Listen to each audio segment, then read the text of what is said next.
केसरी महिमा। ऋषि बोले हैं सूत जी, जल स्वरूप श्री गंगा जी की उत्पत्ति कहाँ से हुई, फिर महिमा किस प्रकार प्रसिद्ध हुई, और यह भी कहिए कि उन ऋषियों का क्या हुआ जिन्होंने गौतम जी के साथ कपट किया था, वह भली भांति वर्णन करें। सूत जी बोले ऋषियों, तब महर्षि गौतम ने अपनी गंगा जी को जल रूप में दर्शन देने के लिए कहा।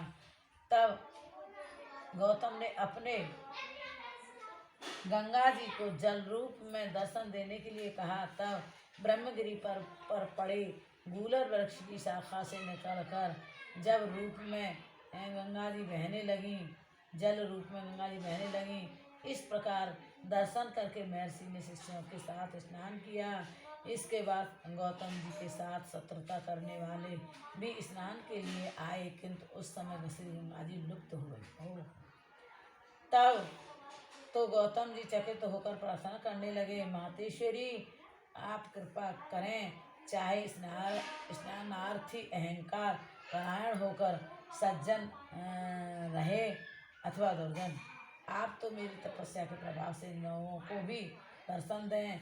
इस प्रकार गौतम जी द्वारा प्रार्थना करने पर आकाशवाणी हुई, मुनि ये लोग मेरे दर्शन के अधिकारी नहीं, ये तो दूसरों के उपकार को मिटाने वाले दुराचारी हैं। यह सुनकर गौतम जी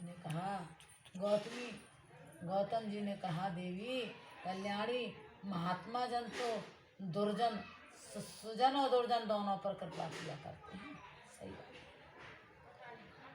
अतः इन सब पर कृपा करके दर्शन अवश्य दें। तब आकाशवाणी हुई, मुनीश्वर तुम सत्य कह रहे हो, किंतु इनको भी अपने पापों का प्रायश्चित करना चाहिए, तभी इन्हें दर्शन होंगे। ये लोग इस प्रकार प्रायश्चित करें, आपकी शरण में पहले आकर और आज्ञा पाकर 101 ब्रह्मगिरि की परिक्रमा करें। इस प्रकार आकाशवाणी उन लोगों ने भी सुनी।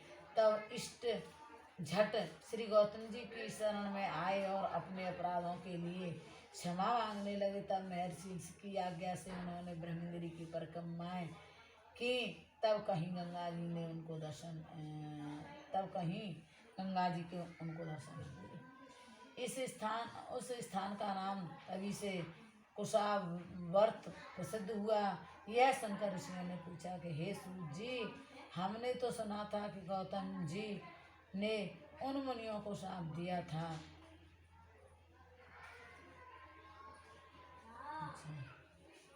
इसमें जो सत्य हो वही हमको सुनाइए। सूत जी बोले, महर्षियों, जब उस बनावटी गाय की गौतम जी से मृत्यु हुई थी, तब उन मुनियों ने सब जगह यह प्रसिद्ध कर दिया कि गौतम ने गौ हत्या कर दी। तब से भक्त गौतम जी ने अपने ज्ञान से मालूम कर लिया कि यह तो बनावटी गाय थी।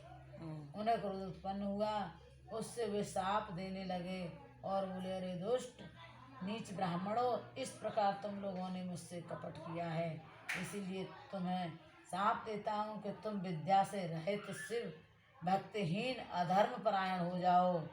तुम लोग शिव अर्चन न करते हुए शिव पर्वों से विमुख रहोगे। ओहो। सूत जी इस प्रकार शाप देकर गौतम जी अपने आश्रम पर आकर शिव आराधना करने लगे। फिर मुनि लोग इस प्रकार शिव धर्मों से परामुख होकर कांची नगरी में चले गए। ओ नारायण भगवान की जय। एक ही पेज निकाला तुमने?